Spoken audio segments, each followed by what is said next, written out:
One we have is configurational isomerism,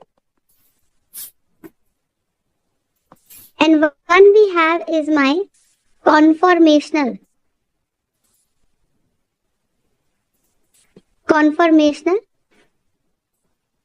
isomerism. ठीक है, तो एक हमारे पास कॉन्फिगरेशनल आइसोमेरिज्म है और एक मेरे पास कॉन्फॉर्मेशनल आइसोमेरिज्म है। ठीक बात है। अब इसमें सीन क्या है देखो, तो कॉन्फॉर्मेशनल आइसोमेरिज्म हमारे पास होता है, उसका सीन क्या है? Whenever we have this conformational isomerism, right, what does this do? Conformational isomerism needs no breaking or making of the bonds. Yes or no? Needs no breaking or making of the bonds. Alright. Got the point? इसमें क्या होता है? Only rotation of the bonds takes place. Only rotation of the bond. Only rotation of the bond takes place. And the final configuration. Changes. Right? So basically her configuration बदल जाता है just by rotation. Configurational isomerism में क्या क्या आता है? Configurational isomerism हमारे पास आता है where two structures differ, where the difference between two structures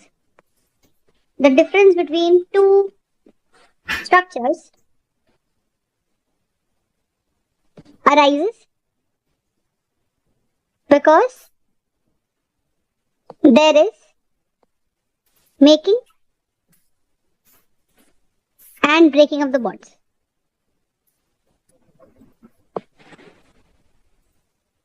Alright, there is making and breaking of the bonds. ठीक है, उसे बोलते हैं कॉन्फिगरेशनल आइसोमेरिज्म। तो कॉन्फिगरेशनल आइसोमेरिज्म का सीन क्या है, आप देखो ध्यान से।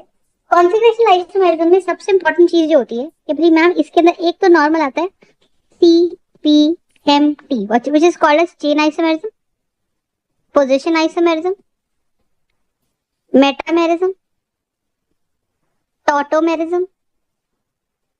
Right. So we have the chain isomerism, position isomerism, metamerism, tautomerism, right? And functional isomerism. तो 5 तो ये होते हैं।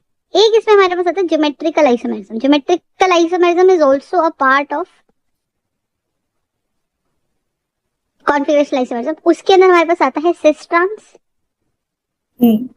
EZ isomerism, sin and T isomerism. That's our name. Alright. So that is one thing we have.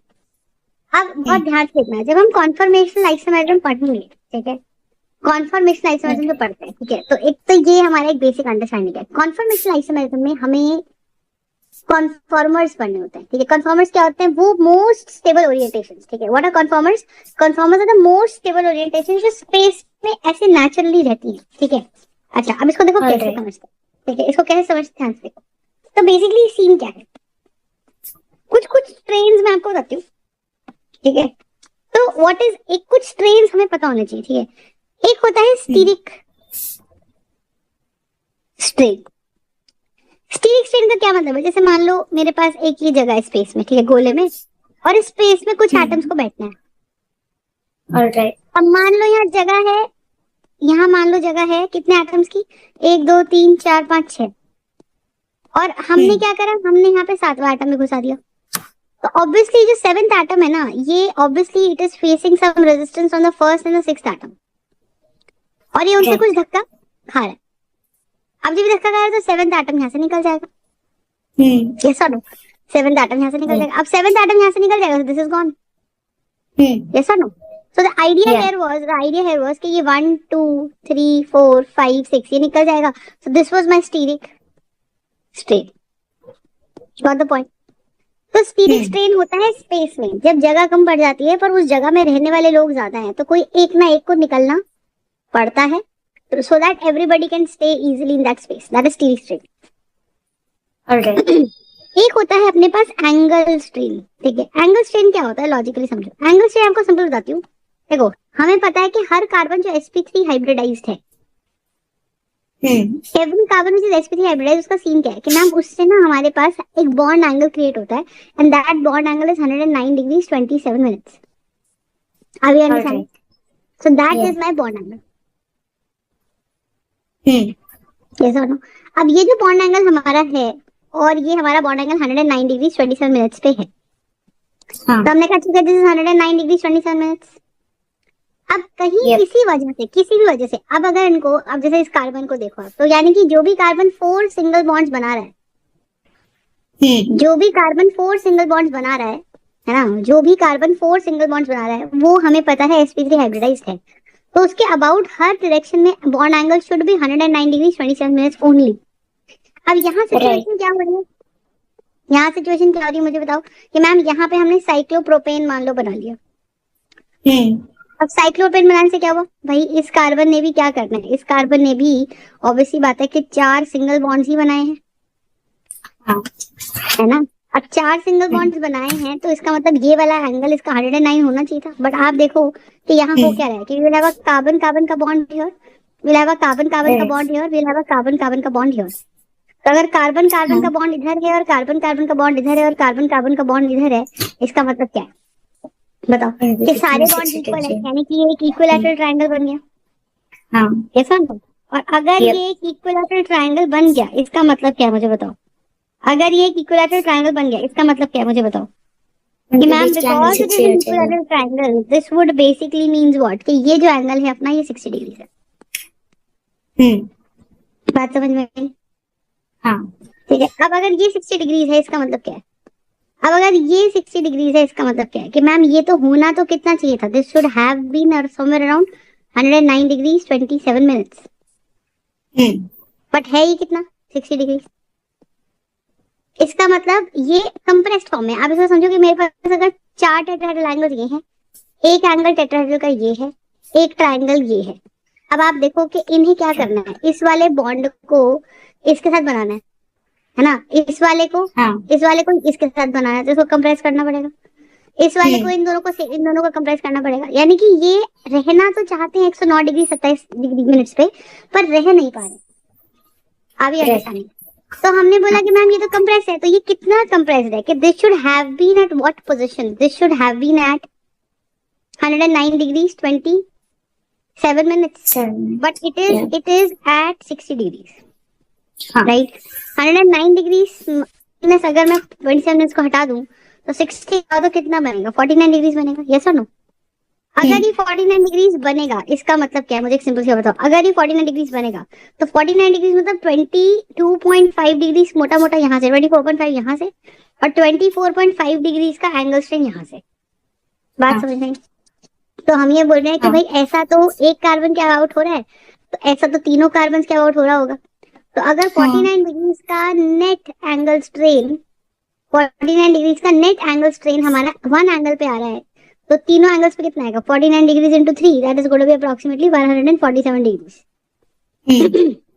तो इतना total angle strain है पूरे cyclopropane में, क्योंकि इसका हर बॉन्ड, हर कार्बन स्ट्रेस्ड आउट है क्योंकि उसको हमने 24.5 डिग्री से कम करा हुआ है। बात समझ में आ रही कि नहीं?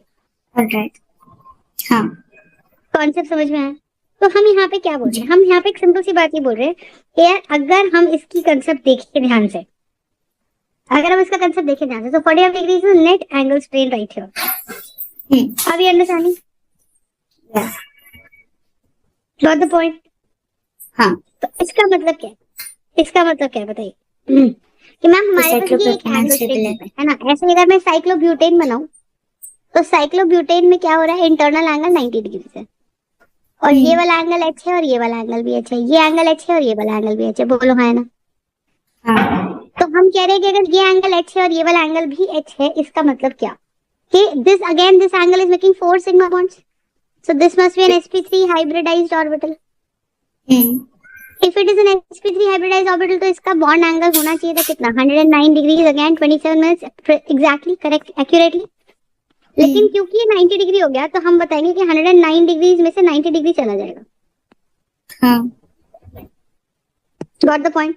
तो अगर 109 डिग्रीज में से 90 डिग्री चला गया तो अब की बार कितना बचा 9 and this is going to be 19 degrees. मतलब 19 को आधा करो तो 19.5 का स्ट्रेस इधर से और 19.5 का स्ट्रेस इधर से। सो this is the angle strain. इतना एंगल कंप्रेस हुआ पड़ा है on 1 carbon. All right. And there are 4 such carbons.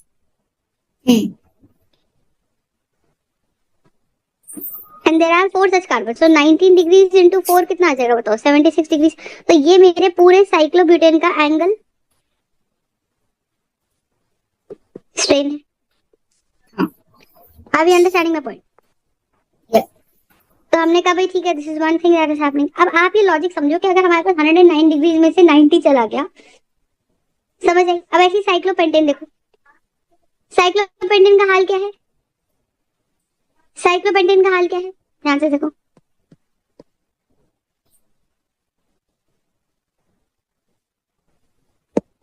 अब देखो, तो यहाँ पे साइक्लोपेंटेन हो रखा है. जब यहाँ साइक्लोपेंटेन हो रखा है तो आप बताओ यहाँ पे क्या होना चाहिए था? नाउ एवरी एंगल, तो you understand what I am saying कि जितने भी रिंग कंपाउंड्स हैं अपने पास, जितने भी रिंग कंपाउंड है उसमें कहीं ना कहीं एक एंगल स्ट्रेन है, क्योंकि कोई भी कार्बन एग्जैक्टली 109 डिग्रीज पर रह नहीं पा रहा. अब आप देखो इसके अंदर क्या है, 108 डिग्रीज का एक एंगल बनता है. कैसे निकाला 108 डिग्रीज का? आप इस साइक्लोपेंटेन को 5 ट्राइंगल्स में डिवाइड कर लो. So once you divided into 5 triangles, इसका मतलब क्या है कि मैम हर एक ट्राइंगल का एंगल सम प्रॉपर्टी से 180 180 180 होता है.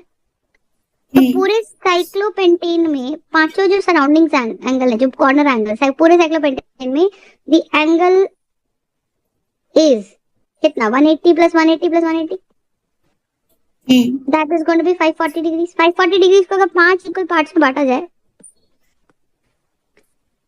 Divide by 5, so it's going to be 5 and 5, 5 8 40. That's why every angle here is 180. होना कितना चाहिए था? क्योंकि ऑब्वियसली हर जगह CH2 भी हम लगा रहे हैं. अगर हम हर जगह CH2 लगा रहे हैं, इसका मतलब क्या है कि मैम 109 डिग्री में से ये कितना बन गया? 108 डिग्री, यानी कि 1 डिग्री का एंगल स्ट्रेन है. सो 1 डिग्री का अगर एंगल स्ट्रेन है, इसका मतलब क्या है बताओ? अगर 1 डिग्री का एंगल स्ट्रेन है तो इसका मतलब क्या है बताओ? कि भाई 1 degree is the angle strain at 1 carbon, है ना? तो पांचों कार्बन में कितना स्ट्रेन जाएगा? 1 into 5, 1 into 5. Yes. Got the point? So that's the idea. तो हम ये बोल रहे हैं कि this is going to be 1 degree into 5 and that is going to be a 5 degree of angle strain. Understood my point or not? Just tell me. Got the point? कोई दिक्कत है इसके अंदर बताइए. तो हम यहाँ पे ये बोल रहे हैं कि भाई ये हमारे पास एक चीज आ गई कि 1 degree to 5 this is going to be angle strain. तो एंगल स्ट्रेन का मतलब कि होना कितने पे चाहिए था पर है कितने पे. So that creates a stress, right? अब एक चीज देखो, अब यहाँ पे हम एक चीज बोल रहे हैं, मैंने कहा देखो बहुत अच्छी बात है. अब एक हमारे पास आता है टॉरशनल स्ट्रेन.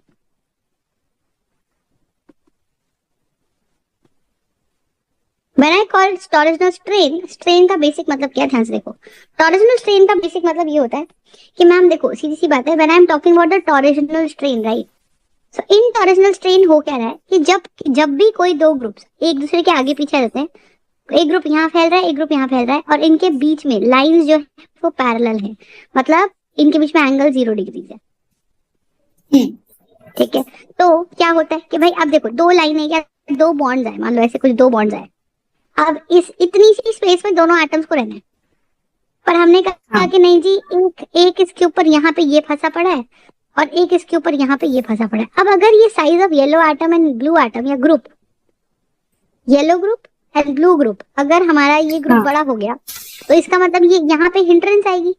तो इनके बीच में क्या स्टार्ट हो जाती है? इनके बीच में यहाँ रिपल्शन स्टार्ट हो जाती है. और इस रिपल्शन से देखो, जब भी रिपल्शन होगी ना, आप ऐसे समझो जैसे अगर मान लो आपको कोई काम कुछ नहीं करना है ना, let's say you don't want to go to some party, ठीक है, you don't like people there, but parents कह रहे हैं कि नहीं चलो, तो you feel that stress, right?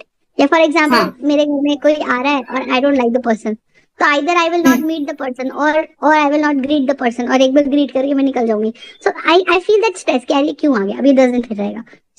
So the idea is कि वो जो स्ट्रेस है ना, वो जो स्ट्रेस है, वो स्ट्रेस मुझ में क्या क्रिएट कर रहा है? इनिशियल लेवल पे इरिटेशन, फ्रस्ट्रेशन, ज्यादा लंबा खींच गया तो गुस्सा, एंगर. तो it is increasing my energy. है ना। Right. ब्लू वाला एटम ना खुश था, कहता यार मेरी जगह थी, आराम से फैल रहा था, I was staying in my space. ये येलो पता नहीं कहाँ से आ गया, तो इनमें रिपल्शन चालू हो गई, बिकॉज यहाँ पे हाँ भी इसके भी इलेक्ट्रॉन्स घूम रहे हैं, येलो वाले ब्लू वाले में भी उसके इलेक्ट्रॉन्स घूम रहे हैं, तो इनमें रिपल्शन हैं, बोलो है ना। और हाँ अगर इनमें रिपल्शन है इसका मतलब क्या है मुझे बताओ, अगर इनमें रिपल्शन है इसका मतलब क्या है कि we will have these repulsions, और ये रिपल्शंस इनको क्रिएट करती है टॉर्सनल स्ट्रेन। तो उससे होता क्या है कि नॉर्मल जो बॉन्ड की एनर्जी होनी चाहिए या जो एनर्जी होनी चाहिए उससे थोड़ी सी ज्यादा मॉलिक्यूल की एनर्जी बढ़ जाती है, बात समझ में Right. आई। और हाँ अगर उससे थोड़ी सी ज्यादा बॉन्ड की एनर्जी बढ़ गई है तो हम कहेंगे that is nothing but my torsional strain. तो टॉर्सनल स्ट्रेन कब अराइज होता है, it arises when the angle between the two objects is 0 degrees. समझ में आया। तो ये कब अराइज होता है, जब दोनों हाँ ऑब्जेक्ट्स या दो ग्रुप्स के बीच में जो एंगल है वो 0 डिग्रीज है। कंसेप्ट समझ में आया कि नहीं है बताइए। हाँ ठीक है, so that's what you have to understand, that is nothing but what the torsional strain. Concept clear? Yep. Got it. So that's the idea, that's the idea. तो अब आप देखो, तो we will have the sterics effect, ठीक है। एक होता है एंगल स्ट्रेन, एक होता है टॉर्सनल स्ट्रेन, All right. ठीक है। तीन बातें होती है, अब इसको ध्यान से समझो, ठीक है। अब हमारे पास सिनेरियो क्या है, हमारे पास सिनेरियो ये है, ये याद रखना है कि जब एक एच और एक एच आमने सामने आ जाते हैं and they try to stay in that space, तो उनके बीच में एंगल एनर्जी बढ़ती है 1 किलो कैलोरी पर मोल, ठीक है। तो मतलब अच्छा। अगर ये दोनों एक दूसरे के बिल्कुल 0 डिग्री पे आ गए आमने सामने, ठीक है, मतलब एच के जस्ट पीछे दूसरा एच है और वो 1 किलो कैलोरी पर मोल पे आ गए, और वो 1 किलो हाँ कैलोरी पर मोल पे आ गए, तो हम बोल देंगे कि भाई इनके बीच में जो स्ट्रेन आ रहा है वो 0 डिग्री पे आ गए, तो इनके बीच में एनर्जी इंक्रीज जो होती है, गुस्सा जो बढ़ता है, एनर्जी इंक्रीज या potential energy increase of 1 kilo calorie पर मोल या पर ग्रुप। समझ में आ गया। तो ये हमें अच्छे से पता होना चाहिए। अब आप ध्यान से देखो, और अगर कभी भी एक CH3 और एक H आमने सामने आ गए, तो उनकी एनर्जी जो बढ़ती है वो बढ़ती है 1.3 किलो कैलोरी पर मोल। बात समझ में? So you have to understand that the increase in the energy is either 1 kilo calorie per mole or it is 1.3 kilo calorie per mole depending upon कौन से ग्रुप्स आमने सामने हैं। कॉन्सेप्ट क्लियर है? कौन से ग्रुप्स आमने सामने हैं, कंसेप्ट क्लियर है तो बताइए। हाँ ठीक है, ये दो वैल्यूज अपने को याद रखनी है, 1 और 1.3, ठीक है। अब यहाँ सिस्टम क्या है, देखो मैंने बोला ethane, what is ethane now?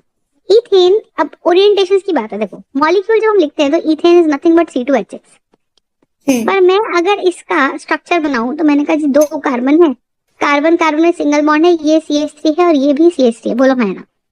So this is going to be an ethane, right. अब मैं इस मॉलिक्यूल का मेरा पर्सपेक्टिव क्या है, ठीक है, पर्सपेक्टिव मतलब मैं किस डायरेक्शन से निकल के इसको देख रही हूँ, है ना। भाई एक चीज होती है, जैसे एक ब्लॉक है एक रेक्टेंगुलर ब्लॉक ही, लेकिन मैं अगर इसको टॉप से देखूंगी तो मुझे ऐसा लंबा सा रेक्टेंगल दिखेगा, अगर मैं इसको इधर से देखूंगी तो मुझे इसका पर्सपेक्टिव दिखेगा कैसा, ये वाला रेक्टेंगल दिखेगा, यस और नो। हाँ सो द आइडिया इज कि मैं किसी भी चीज को किस डायरेक्शन से देख रही हूँ उसके हिसाब से मेरा नजरिया बदल जाता है। कभी वो वाली रील देखी हूँ कि फुटबॉल और एक येलो का रखा है, एक उनका और एक व्हाइट का रखा है, तो somebody standing here will call it as a black football, somebody standing here will call it as a white football, but उसको पलटा तो now the person A is calling it as a white football and then the person B, basically आप जिसको कहाँ है वही चीज, it's neither black neither white, you understand, but you are seeing it as from your perspective, आप उसको अपने हिसाब से अपने नजरिए से देख रहे हो।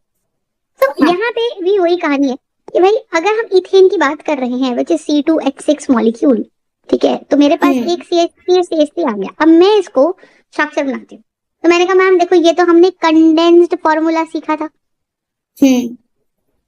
अब मैं इसका कंडेंस फॉर्मूला तो बना लूं, लेकिन एक मेरे पास ये जो है ना, ये मेरा इसका एक्सटेंडेड या इलैबोरेटेड फॉर्मूला है, यस और नो। ये इसका इलैबोरेटेड फॉर्मूला है, समझ में आई? अगर ये इसका इलैबोरेटेड फॉर्मूला है इसका मतलब क्या है, मतलब ये इसका एक्सपैंडेड नोटेशन है। ऑलराइट। अब मैं इस एक्सपैंडेड नोटेशन में जो मॉलिक्यूल है जो 3D में है, एग्जैक्टली सीधी सी बात है भाई, आप देखो ये वाला मॉलिक्यूल मेरा 3 बॉन्ड्स H के साथ बना रहा है, एक सिग्मा के साथ बना रहा है, तो ये मेरा sp3 हाइब्रिडाइज्ड ऑर्बिटल है, ये भी हाँ मेरा एक sp3 हाइब्रिडाइज्ड ऑर्बिटल है। So what I am trying to tell you is कि we will have the sp3 hybridised orbitals and the sp3 hybridised orbitals, है तो एक्सपैंडेड नोटेशन ही। अब क्योंकि हाँ एक्सपैंडेड नोटेशन है ना, क्योंकि हाँ एक्सपैंडेड नोटेशन है तो होगा क्या बताओ, कि मैम इस एक्सपैंडेड नोटेशन में इस मॉलिक्यूल को है ये 3D वर्जन, पर मैं इसको या तो साइड से देख सकती हूँ, this could be my perfect perspective, और I can see from the front. तो फ्रंट से देखनी हो तो मुझे क्या दिख रहा है, और साइड से देखनी हो तो ये मुझे मॉलिक्यूल कैसा दिख रहा है मॉलिक्यूल यही, पर उसकी शक्ल दिखाने का तरीका बदल जाएगा depending upon where am I standing to look at the molecule. Alright got it. So let's suppose मैंने फ्रंट, ये this is my front view, तो फ्रंट व्यू को हम बोलते हैं न्यूमैन पर्सपेक्टिव, फ्रंट व्यू को हम बोलते हैं न्यूमैन पर्सपेक्टिव, और साइड व्यू को हम बोलते हैं, this is side view right, तो S for side view, S for sawhorse. Okay Okay. So what are we having here? We are having a side view and we are going to sawhorse perspective. तो ये perspective होते हैं, दो perspective है, एक होता है फिशर पर्सपेक्टिव, फिशर पर्सपेक्टिव में हम क्या करते हैं टॉप व्यू देखते हैं, ओके ऊपर से देखेंगे तो क्या बनेगा Fisher perspective. Got the point? So I hope you're understanding that we'll have the Fisher perspective, we'll have the front view which is the Newman perspective, and we will also have the side view which is my sawhorse perspective. Concept clear? अब कहानी देखो, ठीक है, that's the idea. अब आप देखो क्या चीज है कि अगर मेरे पास एक फिशर पर्सपेक्टिव है, एक फ्रंट पर्सपेक्टिव है, ये है, तो मॉलिक्यूल को दिखाना कैसे। अब हम पहले देखते हैं क्या साइड व्यू, तो CH3 इलेबोरेटेड फॉर्मूला बनाओ, तो साइड व्यू में कैसा दिखता है, ये टेढ़ा दिखेगा है ना, थोड़ा टेढ़ा दिखाएंगे तो हमें सारे बॉन्ड दिखेंगे। How do I know show it, ऐसा। अब इसमें एक एच ये है तो एक एच ऊपर है, एक एच इसमें यहाँ है तो एक एच इसमें यहाँ है, एक एच इसमें यहाँ है तो एक एच इसमें यहाँ है, so we are going to have a H here and a H here, we are going to have an H here and an H here, and we are going to have an H here and an H here. Yes or no? हाँ तो आप ये देखो कि दो H के सामने यहाँ पे if you look at this, तो नॉर्मल जो इसकी एनर्जी होती है, अगर ये दो H आमने सामने आ गए एक के पीछे एक, so this is nothing but what? This is eclipse orientation. What is this? This is eclipsed, and this is what? This is also eclipsed orientation. Eclipse मतलब एक दूसरे को कवर कर देना, छुपा देना, है ना। तो एक्लिप्स कैसे लगता है, बचपन में हम पढ़ते थे सोलर एक्लिप्स, तो क्या होता था, part of moon will cover the earth, a part of earth will cover the moon, whatever, है ना। तो हम ये बोल रहे हैं कि हमारे पास CH3 का जो बॉन्ड है उसको हमने साइड से जब देखा, तो उस पर्सपेक्टिव में, साइड यानी कि सॉहॉर्स पर्सपेक्टिव में,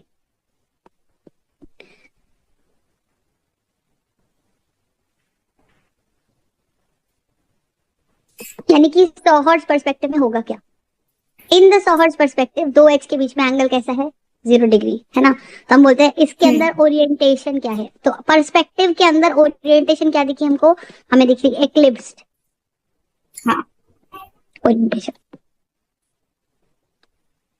समझ आई, हमें देखी एक्लिप्स ओरिएंटेशन। एक्लिप्स ओरिएंटेशन में क्या हो रहा है कि between two H the angle is 0 degree, ठीक है। तो दोनों रेड वाले एच के बीच में एंगल 0 डिग्री है, दोनों ब्लू वाले के बीच में एंगल 0 डिग्री है, और दोनों ग्रीन वाले के बीच में भी एंगल 0 डिग्री है। Got the point?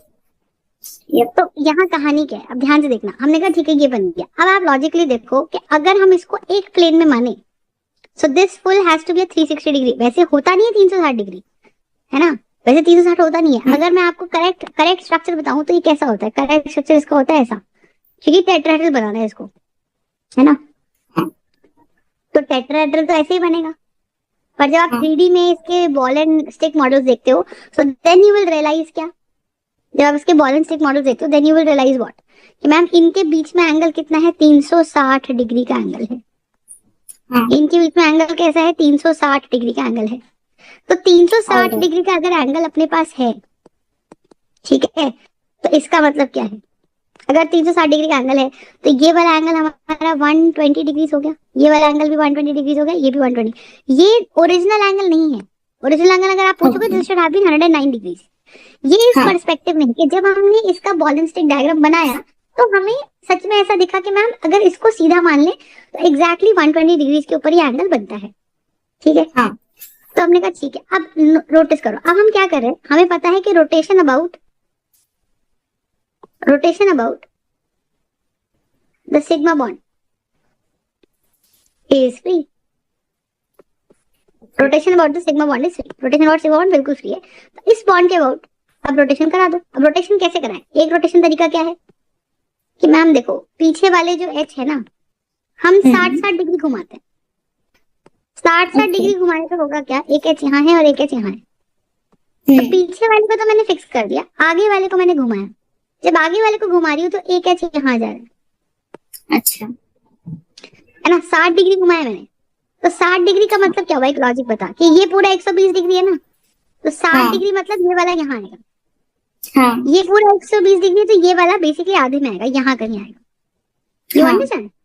So what I am Yeah. Trying to tell you here is कि ये जो स्ट्रक्चर बना मेरे पास, ये कैसे बन गया, ये स्ट्रक्चर बन गया मेरे पास ऐसा, ब्लू वाला मेरे पास आ गया कहीं यहाँ और ग्रीन वाला मेरे पास आ गया कहीं यहाँ। Okay. Got the point? हाँ तो ये बन गया। अब 60 डिग्री, अब इसमें नोटिस करो, अब क्वेश्चन आता है कि बताओ इसमें और इसमें एंगल क्या है। इसमें this is a dihedral angle. Okay, dihedral angle मतलब दो प्लेन्स के बीच में angle. So if you look at this, what is the plane in which this H is lying, this is the plane, और एक प्लेन जिसमें ये लाई कर रहा है, इनके बीच में एंगल क्या है, एक प्लेन ये है, एक प्लेन ये है। तो अगर आप इसको इन दोनों को ऐसे सोचोगे, they collapse into one, right, if you feel like that, so then you हाँ। रियलाइज कि अगर ये कार्बन और ये कार्बन एग्जैक्टली सेम है, so they will act like a pin point. तो ये इधर है एच ऊपर वाला और ये वाला एच इधर है, तो इनके बीच में एंगल एग्जैक्टली 60 डिग्री है। हाँ इनके बीच में एंगल एग्जैक्टली 60 डिग्रीज है। So that's nothing but what, that's a dihedral angle. Okay. Understood my point now? Yeah. Can you just give me 1 minute? Yeah. The idea here is कि भाई मेरे पास between two angle 0 degree हो गया। अब यहाँ पे इस एच और इस एच के बीच में एंगल कैसा है, it's a dihedral angle which is 60 degrees. Okay. ठीक है, अब अगर ये डाईहेड्रल एंगल 60 डिग्री है ना, और ये जो ओरिएंटेशन है, और अब अगर मैं आपसे पूछूं कि ये वाला एच और ये वाले एच में क्या एंगल है, तो they seem to be exactly 100 and कितना एंगल दिख रहा है, 180 डिग्रीज, है ना। तो एक 60 हाँ। डिग्री का रोटेशन देने से हमारे पास दो ओरिएंटेशन है, H1 ये H2 या H3। तो अगर हम बोले H1 एंड H2 में एंगल कितना है, so that angle is 60 degree, and between H1 and H3 that angle is 180 degree. Are we understanding? So that angle was, तो इसको हम बोलते हैं anti orientation. Alright. What is anti? जब एक ग्रुप सिमिलर ग्रुप बिल्कुल दूसरे के सिमिलर ग्रुप के ऑपोजिट हो जाता है, that is an anti orientation. Got the point? Alright. हाँ, और ये इक्लिप्स्ड है, समझ में आ गया? तो इसको हम एंटी बोल सकते हो या इसको आप स्टैगर्ड बोल सकते हो। तो staggered is the more appropriate word for ethane orientation. अब मुझे बताओ कहाँ पे रिपल्शंस कम है। देखो यहाँ पे एक प्लेन में Staggered तीन में। छोटे छोटे आ सकते हैं स्टैगर्ड में, है ना। तो अगर मैं आपसे पूछूं कि ज्यादा स्टेबल कौन है, कि भाई घूमना ही तो है, इसी बॉन्ड के बाद घूमना है, तो ये ऐसा और ये ऐसा लग रहा है, Right. ठीक है। तो एक फॉरवर्ड है और एक बैकवर्ड है। हाँ। Got the point? तो हम स्टैगर्ड Yeah. की अगर बात करें तो हम यहाँ पे क्या बोलेंगे कि कि मेरे पास एक repulsion कम स्टैगर्ड है। ओरिएंटेशन है, मेरे पास एक इक्लिप्स है, उसमें रिपल्शंस कम है। तो क्वेश्चन कई बार पूछता है कि बताओ इसका के इक्विलिब्रियम कहाँ लाई करेगा, ये एक्स है और ये वाई है। हम बोलते हैं कि के इक्विलिब्रियम बेसिकली क्या होता है, प्रोडक्ट अपॉन रिएक्टेंट, हाँ। है ना। और के इक्विलिब्रियम ऑब्वियसली स्टैगर्ड ओरिएंटेशन ज्यादा ही एग्जिस्ट करेगी, क्योंकि स्टैगर्ड ओरिएंटेशन में रिपल्शन कम है। तो कितनी रिपल्शन कम है, हम कह रहे हैं देखो इसमें एक एच और एक एच आमने सामने आने से 1 किलो कैलोरी पर मोल की एनर्जी बढ़ रही है। तो इस हाँ। पेयर के लिए भी 1 किलो कैलोरी पर मोल बढ़ रही है, इस पेयर के लिए भी 1 किलो कैलोरी पर मोल बढ़ रही है, और इसके लिए भी। सो देयर बाय ओवरऑल हाँ। एनर्जी कितनी बढ़ रही है? ओवरऑल एनर्जी बढ़ रही है 3 किलो कैलोरीज पर मोल की एनर्जी इज इंक्रीजिंग। और अगर 3 किलो कैलोरीज पर मोल की एनर्जी बढ़ रही है, इसका मतलब क्या है? बताओ, इसका मतलब क्या है? अगर 3 किलो कैलोरीज पर मोल की एनर्जी बढ़ रही है, इसका मतलब क्या है? कि मैम अगर हमसे पूछा जाए तो हम बोलेंगे eclipse orientation. Eclipse orientation, what I'm using. Eclipse orientation has more energy than Staggered. staggered orientation. Alright. The eclipse orientation has more energy than the staggered orientation by how much? By 3 kilocalorie per mole. Understood my point on that? Yep. ठीक है, तो internal energy बढ़ गई, और internal energy कितने angle पे घूमने से कम हो जाती है? 60 डिग्री के घूमने से कम हो जाती है। That's the basic idea of ईथिंग। तो इसका अगर हम स्ट्रक्चर बनाएं तो हम स्ट्रक्चर कैसे, ग्राफ कैसे बना सकते हैं? हम ग्राफ ऐसे बना सकते हैं इसका। So how do we draw the graph? ये है। So this is my dihedral angle and this is my orientation here.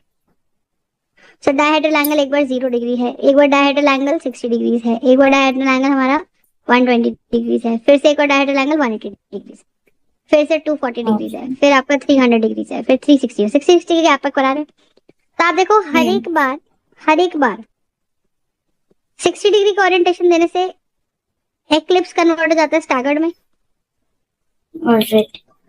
और अगली बार 60 डिग्री का ओरिएंटेशन देने से फिर से स्टैगर्ड कन्वर्ट हो जाता है एक्लिप्स में, है ना? Every 60 degree orientation brings it back to eclipsed. तो 60 डिग्री पे मुझे क्या दिखा? 0 डिग्री पे था एक्लिप्स्ड, एक्लिप्स की एनर्जी ज्यादा थी।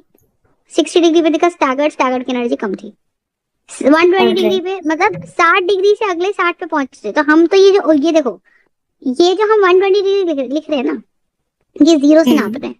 जो फर्स्ट एक्लिप्स्ड था उससे 60 डिग्री फर्स्ट रोटेशन, अगला 60 डिग्री सेकंड ओरिएंटेशन। तो सेकंड ओरिएंटेशन फिर से कौन सी आ गई? एक्लिप्स्ड आ गई। एक्लिप्स की एनर्जी फिर ज्यादा है। फिर 180 डिग्री पे फिर 60 डिग्री, 240 पे फिर एक्लिप्स। तो ये ग्राफ ऐसा बना, ये ग्राफ हमारा ऐसा बना। Okay. You understand? And it goes like that. Now the idea is कि इस ओरिएंटेशन पे एक्लिप्स दिखा, एक्लिप्स दिखा, एक्लिप्स दिखा, एक्लिप्स दिखा, यहाँ स्टैगर्ड दिखा, स्टैगर्ड दिखा, स्टैगर्ड दिखा। स्टैगर्ड ज्यादा स्टेबल है, और एक्लिप्स और स्टैगर्ड में कितने किलो कैलोरी का गैप है?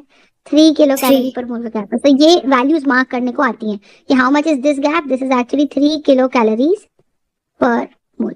Are we understanding this part? Yep. Got the point? Got the point or not? Yeah. Got it? So if this value is 3 kilocalories per mole, this value is 3 kilocalories per mole, तो ये अपने पास है। Idea समझ में आया कि नहीं आया बताइए? Yeah.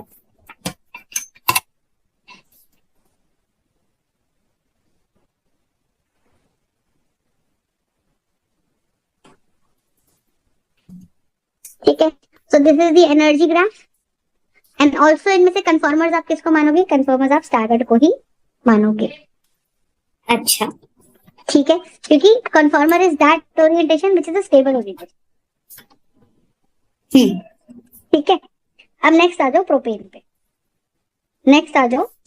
अब प्रोपेन की बात करते हैं। और यहाँ पे हमने कौन सा स्ट्रेन देखा है? यहाँ पे जो 3 किलो कैलोरीज है, ये हमारा coming from 3 kilo calories per मोल का जो ओवरऑल स्ट्रेन आया है, ये हमारा एक तरह से टॉर्जनल स्ट्रेन है। Okay. Yes or no? If this is going to be my torsional strain, इसका मतलब क्या है? सिंपल सी बात है। If this is going to be my torsional strain, what does that mean? Simple. बताओ। टॉर्जनल स्ट्रेन मतलब H और H आमने सामने 0 डिग्री पे आए पड़े हैं, that is the torsional strain। अब नेक्स्ट देखते हैं। अब नेक्स्ट हमारे पास में आता है प्रोपेन। प्रोपेन का molecule is CH3, CH2, CH3. So if you have this, what do you think you're going to have? You're going to have a CNC. तो दो कार्बन के बीच का बॉन्ड हम उठा लेते हैं, है ना? अच्छा, एक और चीज देखो। अभी तक हमने कौन सी ओरिएंटेशन देखी है? हमने अभी तक प्रोपेन नहीं, छोड़ दो, इथेन में देखो सॉहर्स ओरिएंटेशन देखिए। अब इथेन में ही आप न्यूमैन ओरिएंटेशन देख लो। न्यूमैन ओरिएंटेशन क्या था? फ्रंट व्यू, सर्कुलर वाला, हाँ। That was a Newman, that was a front view. तो अगर हम बात कर रहे हैं इसकी इथेन, तो हम कहाँ से देखें? हमने फ्रंट से देखा, फ्रंट से मुझे सिर्फ ये वाला कार्बन दिखा विच इज डॉट, और पीछे वाला कार्बन कैसा दिखा? नहीं देखा। नहीं दिखा, तो उसको हम सर्कल दिखाएंगे। So dot represents the front carbon and circle represents the back carbon. Got it? Dot represents the front carbon and circle represents the back carbon. ठीक बात है? सब मैंने कहा ठीक है भाई, dot represents the front carbon, circle represents the back carbon. Perfect. Now what exactly do you think is happening? आ गया? हाँ। अब मैंने कहा कि पीछे वाला कार्बन जो ये है उस पे एक एच इधर दिख रहा है, तो डॉट से कनेक्ट कर रही हूँ, मतलब फ्रंट कार्बन बना रही हूँ। Dot is front carbon, circle is back carbon. तो मैंने कहा ठीक है, डॉट से कनेक्ट करे तो एक एच ये दिख रहा है, एक एच ये दिख रहा है। बैक से कनेक्ट करे तो एक एच ये दिख रहा है, एक एच ये दिख रहा है, तो सर्कल से कनेक्ट करूंगी। ओके। क्योंकि circle is representing the back carbon, तो ये मेरा कौन सा ओरिएंटेशन हो गया? न्यूमैन। और न्यूमैन पर्सपेक्टिव हो गया। पर्सपेक्टिव में ओरिएंटेशन कौन सी है? एक्लिप्स्ड। ऑलराइट। एक्लिप्स्ड ओरिएंटेशन है। Got the point? Newman perspective में एक्लिप्स्ड ओरिएंटेशन है। Is this part clear? Yep. पक्का? हाँ। Any doubts in this? No.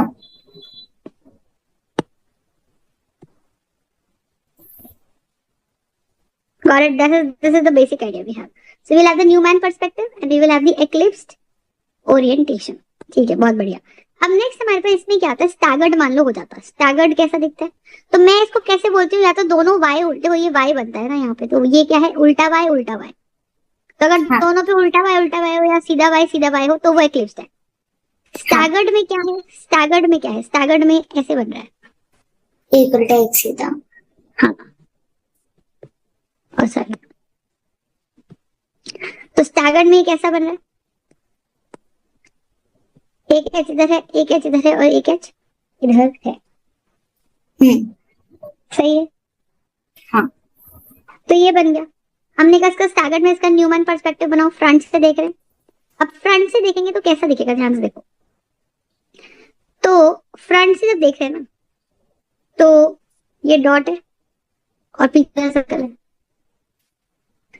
Dot से हमने क्या रिप्रेजेंट कर दिया? डॉट हमने रिप्रेजेंट कर दिया एक एच, एक एच और एक एच। बैक से हमने रिप्रेजेंट कर दिया एक एच, एक एच, एक एच। तो स्टैगर्ड ओरिएंटेशन हमें ऐसे दिखती है। ऑलराइट, स्टैगर्ड ओरिएंटेशन हमें ऐसे दिखती है। कॉन्सेप्ट समझ में आया कि नहीं आया बताइए? हाँ। ठीक है, so that's the idea we have. Alright. So it makes sense, but like the torsion strain part, I'm not very clear about because Sorry? Okay, give me one sec. Yeah, because I retain that I wasn't able to say torsion strain. So, how does that make any sense? Because torque in general is when there's a force, right? And why would these edges repel each other or create a force in this case? Or in any case for that matter, they are on different carbons. They're completely independent of each other. So, देखो, अब ये वही मैं बताना चाह रही हूँ, आप खुद समझो। C2H6 का जो मॉलिक्यूल है ना, वो मैं बोर्ड पे या जो व्हाइट बोर्ड पे बना रही हूँ, इतना बड़ा थोड़ी है। right. कार्बन कार्बन की सिंगल बॉन्ड लेंथ कितनी होती है? 1.2 पिकोमीटर होती है या 3.2 पिकोमीटर होती है। तो बहुत ही छोटा डिस्टेंस, बहुत ही छोटा, उसमें एच फैल रहा है। एच का डायमीटर चेक कर लो, 0.52 पिकोमीटर ये रेडियस है इसका। तो 0.52 तो 104 तो इसमें भी आ रहा है। तो आप ये देखोगे 3.2 या 1.2 जो भी गैप है उसके अंदर ये तो काफी क्लोज है ना। तो अगर एक हम्म। एटम है उसका इलेक्ट्रॉन है तो यहाँ उसके इलेक्ट्रॉन की वेव घूम रही है, फिर दूसरा एटम है हाँ। उसके इलेक्ट्रॉन, तो उनमें रिपल्शन तो आएगा ही ना। Repulsion right. को जीरो थोड़ी कह सकते हो। रिपल्शन अगर आप एक दूसरे के स्पेस में आ रहे हो तो कहीं ना कहीं तो रिपल्शन होगी ही। हाँ। Okay. You understand? So that's the idea. So let's या। say dot represents the front carbon and the circle represents the back carbon. Hmm. Okay. So torsional strain का बेसिक आइडिया है कि अगर एक दूसरे के प्लेन में आप आ गए 0 डिग्री, तो then highly likely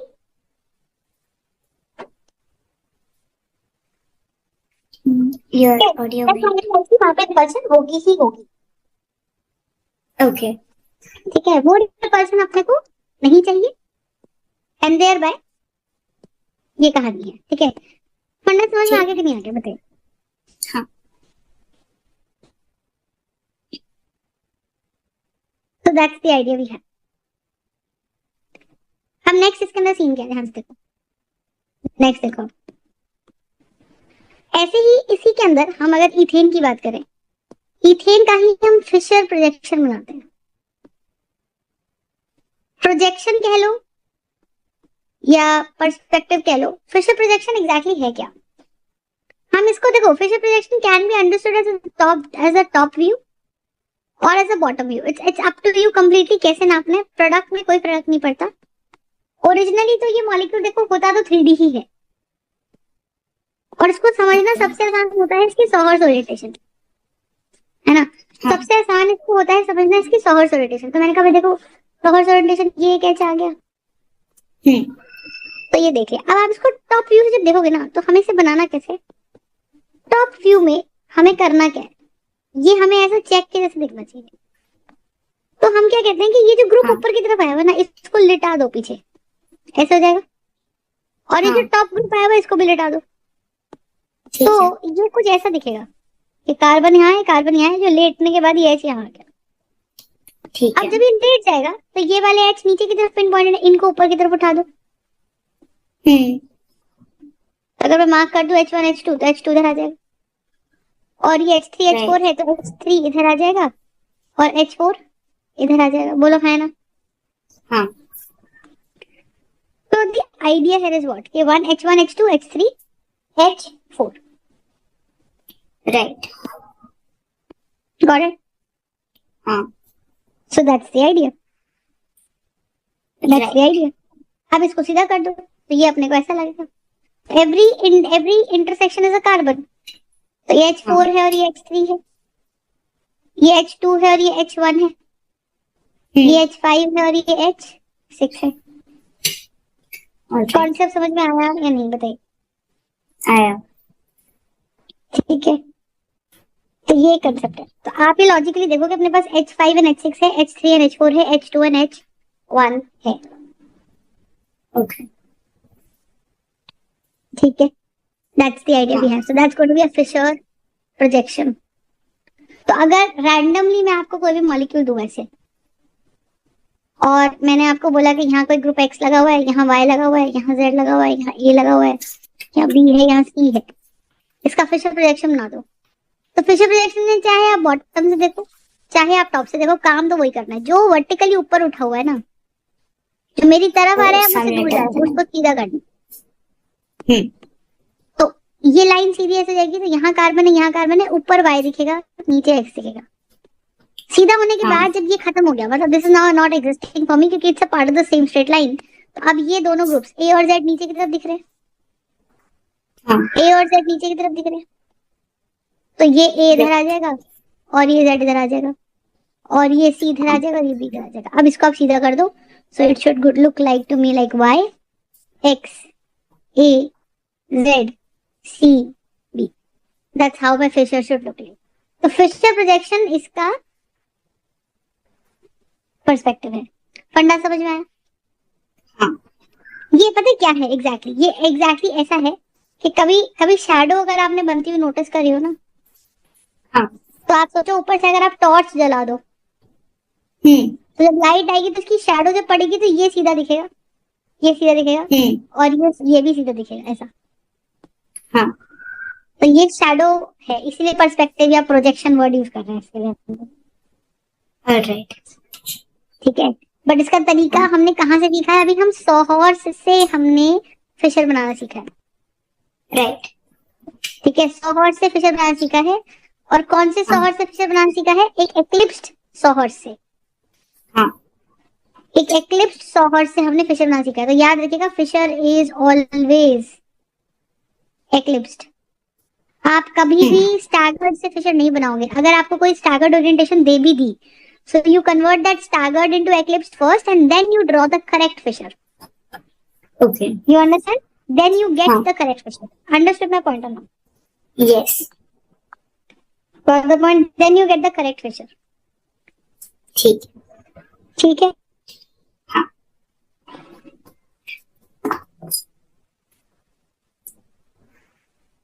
अब कैसे? जैसे फॉर एग्जाम्पल मुझे ये दे दिया जाए, मुझे बोला गया that you will have the structure.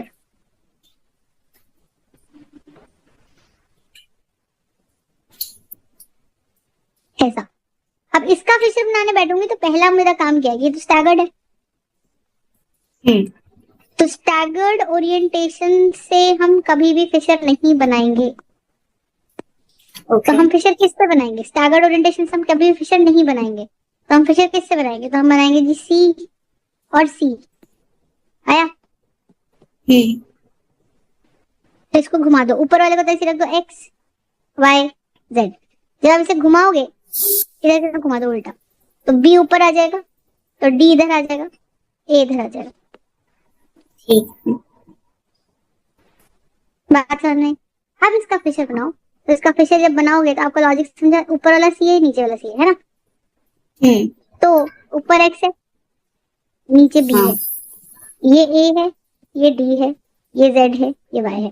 ये ऊपर उठा दो, इसे गिरा दो, इसे पीछे लटा दो, इसे ऊपर उठा दो। कॉन्सेप्ट समझ में आ गया कि नहीं आ गया? बताइए। बट यहाँ मैं डिसाइड कैसे करूंगी मैं किस तरफ घुमाऊं? अगर मैं दूसरी तरफ घुमाऊं तो मुझे दूसरा फिशर आएगा। नहीं, देखो आप ये प्लेन है ना, प्लेन ऑफ द पेज है। इसको इसी प्लेन में घुमाने का मतलब, अगर आप इसको घुमा रहे हो इसी प्लेन में, you are not bringing it out of the plane. आप इसको बाहर की तरफ नहीं ले जा रहे हो, आप उसी प्लेन में घुमा रहे हो। I show it you how. Let's say you have this and you are just putting it into a different plane. You are just putting it in, देखो एक होता है ये करना, ये करना, प्लेन ही पलट देना, ये गलत है। हाँ। प्लेन नहीं पलटा है, प्लेन नहीं पलटा है। ओके। ये ऐसे नहीं करा, आउट ऑफ द प्लेन लाके नहीं घुमाया, इसी प्लेन में घुमाया है ऐसे। That is not what I'm saying.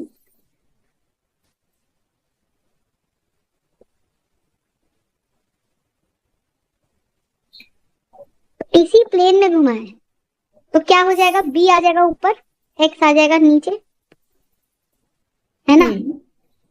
अगर घुमा भी रहे हो, अब बी घूम के इधर आ गया, तो इसका ए, ये वाला कार्बन नीचे वाला ऊपर पहुंच गया, उस पे ए जुड़ा हुआ है, पर ये ए इधर दिखेगा, आपकी बाटी इधर दिखेगा। और ये वाला ऊपर वाला कार्बन नीचे आ गया, उस पे जेड और वाई जुड़ा हुआ है, पर ये वाला जो जेड है, ये वाला जो वाई है, ये वाई इधर दिखेगा और ये वाला जेड इधर दिखेगा। ये बात समझ में आती कि नहीं आती? बताइए। हाँ, ये ठीक है, बट लाइक आपने जो इनिशियल क्या कहते हैं स्टैगर्ड ओरिएंटेशन था, उसको आपने एंटी क्लॉकवाइज घुमाया, राइट? अब मैं अगर उसको क्लॉकवाइज घुमा देती तो डी ऊपर आ जाता इंस्टेड ऑफ बी। कोई फर्क नहीं पड़ता, ये मैं अभी सिखाऊंगी। आप इसे कोई भी एक एक्लिप्स बना लो, आपका फिशर बिल्कुल सेम बनता। अच्छा, समझ में आई बात? हाँ, आपका फिशर बिल्कुल सेम बनता। ठीक है, so this is the idea. तो हम इसको कर क्या रहे हैं? हम इस फिशर को we are not changing, we are not changing this Fisher out of the plane. Okay. We are not changing this fissure out of the plane. We are changing it in the plane. Plane में रहने से we can rotate it, and the fissure remains same. And the fissure remains same. Okay, so as long as we don't flip it, we just rotate it, the fissure remains the same. Yeah. उसी plane में घुमा रहे, पर आप इसको फिर बाहर की तरफ निकालोगे और फिर घुमाओगे 180 डिग्री ऐसे, इसके अबाउट घुमाओगे तो प्रॉब्लम है। ठीक है ना, इसी प्लेन में घुमाओगे तो it's okay. Alright.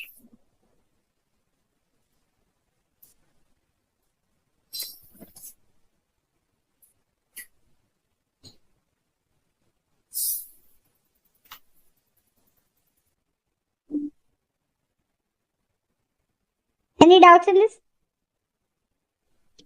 No. So that's the idea.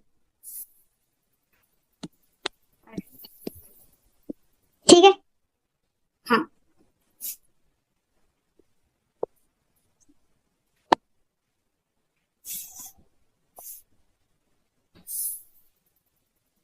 अब नेक्स्ट देखो, अब इसमें सीन क्या है, तो this is what we have, right. अब एक चीज देखते हैं, अब इसमें कोई भी फिशर मान लो मेरे को दे रखा है, ठीक है, मान लो मुझे एक फिशर ही दे रखा है, ए बी सी डी, है ना। तो इसमें हम ये लिखेंगे कि odd exchanges changes the Fisher, odd exchanges changes the Fisher, but even exchanges keeps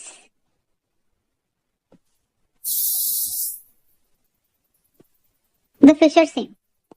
Alright, even exchanges keeps the fissure same. अब इसका मतलब क्या है, देखो मान लो मुझे एक्सचेंज का मतलब क्या है ना, एक्सचेंज का मतलब क्या है कि let's suppose we have this, तो यहाँ C है, यहाँ D है, यहाँ B है और यहाँ A, ऐसे, हाँ ये फिशर है। अब द आइडिया इज कि मैं क्या करती हूँ, मैं एक्सचेंज करती हूँ, मैंने B और D की पोजीशन फ्लिप कर दी। What I am doing is I am putting D in the place of B and B in the place of D. Alright. C और A को मैंने अलग कर दिया, और आप देखो C अपनी जगह पर है और A अपनी जगह पर, so there is absolutely no change here. C अपनी जगह पे है, A अपनी जगह पे है। ठीक है। Got it. तो मैंने कहा ठीक है, अब यानी कि जो स्ट्रक्चर 1 है और जो स्ट्रक्चर 2 है, इनमें absolutely there is a difference, है ना, इनको मैं आइडेंटिकल नहीं बोल सकती। लेकिन अगर मैं एक काम और करती, मैंने कहा एक साथ जब मैंने बी और डी को फ्लिप करा, उसी समय ये यहाँ से यहाँ आना मेरा फर्स्ट फ्लिप है,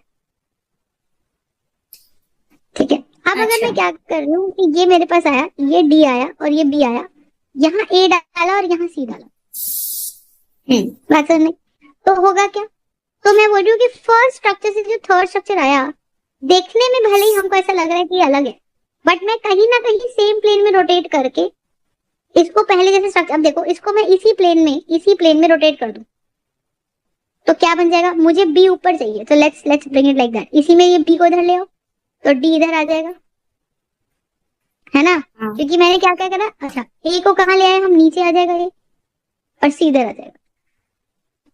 यस। बात समझ, हाँ। तो ए को हम इधर ले आए, सी को हम इधर ले आए, तो अभी भी सेम नहीं आया, तो हमारे पास कितने एक्सचेंज हुए, 2 एक्सचेंज हुए।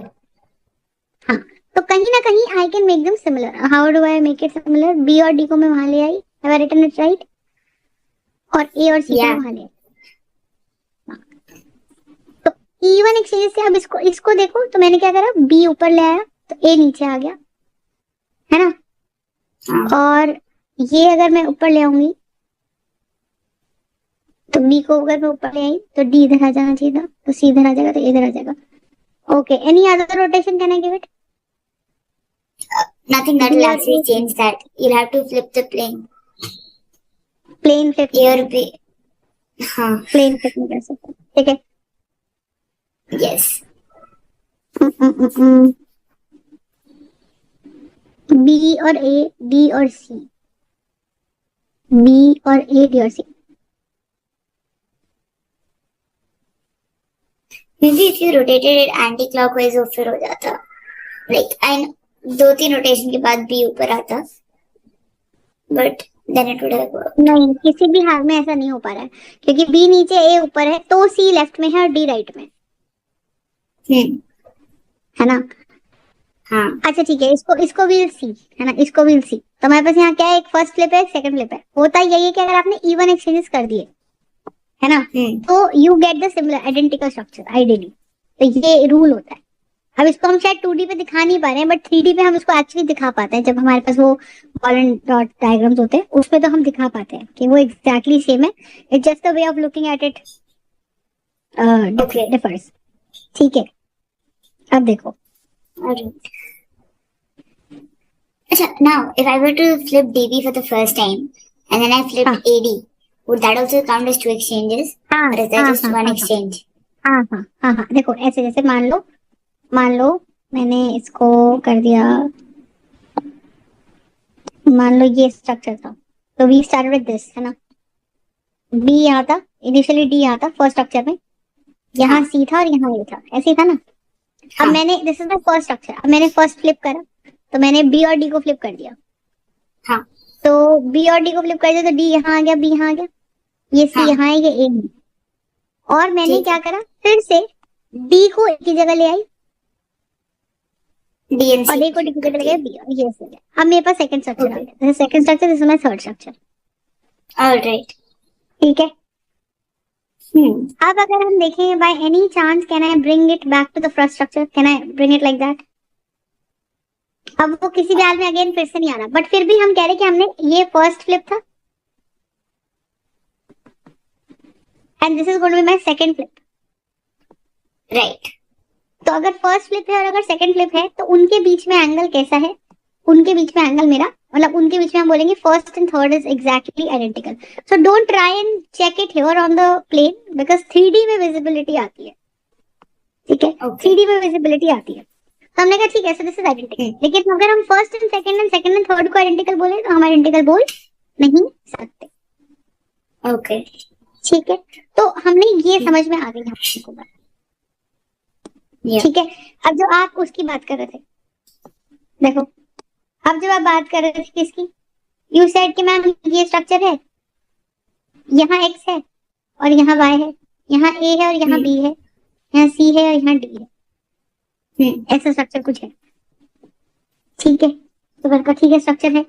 अब आपने इसका स्टैगर्ड से शुरुआत करी, ठीक है, आप उसको स्टैगर्ड से पहले एक्लिप्स बनाओगे, फिर उस एक्लिप्स पर फिशर बनाओगे। हाँ तो then what are you suppose to do. तो मैं आपको एक सिंपल सी बात समझाती हूँ कि मान लो मेरे पास इस तरह से कुछ बना कि मैम यहाँ y है, यहाँ x है, यहाँ b है, यहाँ a है, यहाँ d है और यहाँ c है।